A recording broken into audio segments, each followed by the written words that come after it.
ಶುಭೋದಯ, ನಮಸ್ಕಾರ. Welcome to YoYo Kannada. ಬನ್ನೀಗ ನೋಡೋಣ ಈ ದಿನದ ರಾಶಿ ಫಲಗಳನ್ನು. ಮೊದಲಿಗೆ ಮೇಷರಾಶಿಯವರಿಗೆ ಮನೆಯ ಹಿರಿಯರೊಬ್ಬರ ಮಧ್ಯಸ್ಥಿಕೆಯಿಂದ ನೆಂಟಸ್ತಿಕೆಯಲ್ಲಿ ಸಂಬಂಧ ಕೂಡಿಬರುವುದು. ವೃಷಭ ರಾಶಿ, ಕೇವಲ ಸುಖ, ಹಣ ಸಂಪಾದನೆಯಲ್ಲ, ಮನುಷ್ಯತ್ವದ ಬಗ್ಗೆ ನಿಮ್ಮ ಆಲೋಚನೆ, ಮನಸ್ಥಿತಿ ಇರಲಿ. ಮಿಥುನ ರಾಶಿ, ಸಿಹಿ ಪದಾರ್ಥಗಳನ್ನು ತಯಾರು ಮಾಡುವವರಿಗೆ ಹೆಸರಾಂತ ಸಂಸ್ಥೆಗಳಲ್ಲಿ ಕೆಲಸ ಒದಗಿ ಬರುತ್ತದೆ. ಕರ್ಕಾಟಕ ರಾಶಿ, ಇನ್ನೊಬ್ಬರಿಗೆ ಉಪಕಾರ ಮಾಡಲು ಹೋಗಿ ನೀವು ಸಮಸ್ಯೆಯಲ್ಲಿ ಸಿಲುಕುವಂತಾಗಬಹುದು. ಜೋಪಾನವಾಗಿ ವ್ಯವಹರಿಸಿ. ಸಿಂಹರಾಶಿ, ನಿಮ್ಮ ವೃತ್ತಿಯಲ್ಲಿ ಈಗಾಗಲೇ ಅತ್ಯಂತ ಯಶಸ್ಸು ಗಳಿಸಿರುವವರೊಂದಿಗೆ ಸಂಪರ್ಕ ಸಾಧಿಸುವ ನಿಮ್ಮ ಪ್ರಯತ್ನ ಯಶಸ್ವಿಯಾಗುತ್ತದೆ. ಕನ್ಯಾ ರಾಶಿ, ವಾಹನ ಚಾಲಕ ವೃತ್ತಿಯವರಿಗೆ ಅಧಿಕ ಲಾಭ ಮತ್ತು ಹಾಗೆಯೇ ಸ್ವಲ್ಪ ಅಧಿಕ ಆಯಾಸ ಕೂಡ ಇರುತ್ತದೆ.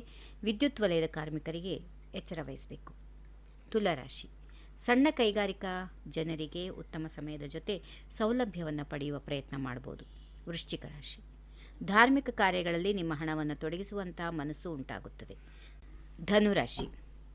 ಧನುರಾಶಿಯವರಿಗೆ ಖರ್ಚು ವೆಚ್ಚಗಳಲ್ಲಿ ಮಿತವ್ಯಯ ಸಾಧಿಸಲು ಪ್ರಯತ್ನ ನಡೆಸಿ ಹಾಗೂ ಋಣಮುಕ್ತರಾಗಲು ಶ್ರಮಿಸಿ.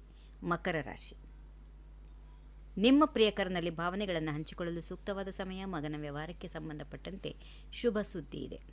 ಕುಂಭರಾಶಿ, ಇನ್ನೊಬ್ಬರ ಮಾತುಗಳನ್ನು ನಂಬಿ ಯಾವುದೇ ದಾಖಲೆಗಳಿಲ್ಲದೆ ವ್ಯವಹಾರ ಮಾಡೋದು ನಿಮ್ಮ ಮೂರ್ಖತನದ ಪ್ರದರ್ಶನವಾದಂತೆ ಆಗುತ್ತದೆ. ಇನ್ನು ಕೊನೆಯದಾಗಿ ಮೀನರಾಶಿ, ನಿಮ್ಮ ನಿಜವಾದ ಗೆಳೆಯ ಯಾರೆಂಬುದು ಸಂದರ್ಭಗಳಲ್ಲಿ ನಿಮಗೆ ತಿಳಿಸುತ್ತದೆ. ತಂದೆ ತಾಯಿ ಕೋರಿಕೆಯಂತೆ ಮನೆಯಲ್ಲಿ ದೇವತಾ ಕಾರ್ಯಗಳನ್ನು ಮಾಡುತ್ತೀರಿ. ಹೀಗಿವೆ ಈ ದಿನದ ರಾಶಿ ಫಲಗಳು. ಸರ್ವರಿಗೆ ಶುಭವಾಗಲಿ. ಶುಭ ದಿನ. ನಮಸ್ಕಾರ. ಈ ವಿಡಿಯೋ ನಿಮಗೆ ಇಷ್ಟವಾದಲ್ಲಿ ಲೈಕ್ ಮಾಡಿ, ಶೇರ್ ಮಾಡಿ, ಸಬ್ಸ್ಕ್ರೈಬ್ ಮಾಡಿ.